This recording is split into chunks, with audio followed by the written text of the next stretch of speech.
You know, when you've got people in your class who've been there for maybe a term or more and they're really starting to get somewhere, and then some new person turns up who doesn't have a clue, well, that drives me completely bananas, and I have found that it also drives my students a bit bananas too, because they feel like they're going around in circles. So I was trying to think of what I could do that means that people could work at the right level for them, at least part of my class time, and I thought it could be good to do some self-paced learning.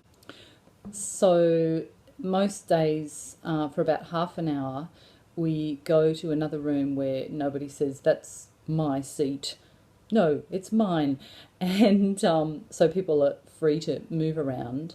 And we do a self-paced literacy session where people work on different things at the same time. Basically, people are doing their own thing, and then when they feel like they've practiced it or done it enough and they can do it, they come along and I test them. And if they're not okay, I say goodbye, come back again tomorrow. And if it is okay, I write the date of the thing they've finished and I give them the next thing.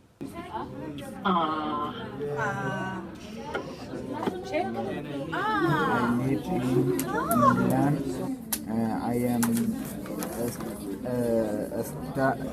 study single. I am all years 70 years old. I am a student. Very good. The farmer is has family.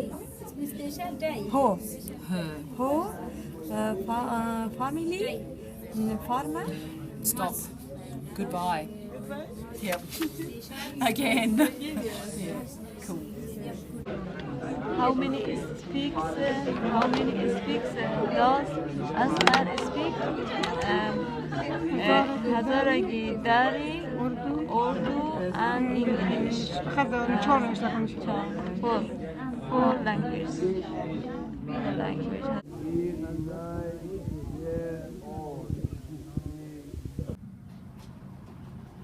One of the things which isn't so great is it takes time to organise. So whether you write something or collect things to use that someone else has written, it does take time to get it. It's really hard to do if you've got more than about 15 people in your class. You need a second teacher. I am lucky enough to have volunteers for some of the time. Or bilingual support people would be fantastic too. Once you've got it organised, you can pretty much go with it, and you don't have to do a lot of work on it after you've got your content sorted out. You kind of keep adding bits and pieces every now and again and do a bit of maintenance, but it's not drastic. That it's one of the few times that I can get my students to really do things independently, and I like seeing them helping each other and asking each other for help and just doing it for themselves, because that doesn't usually happen when I'm standing in the front of my classroom.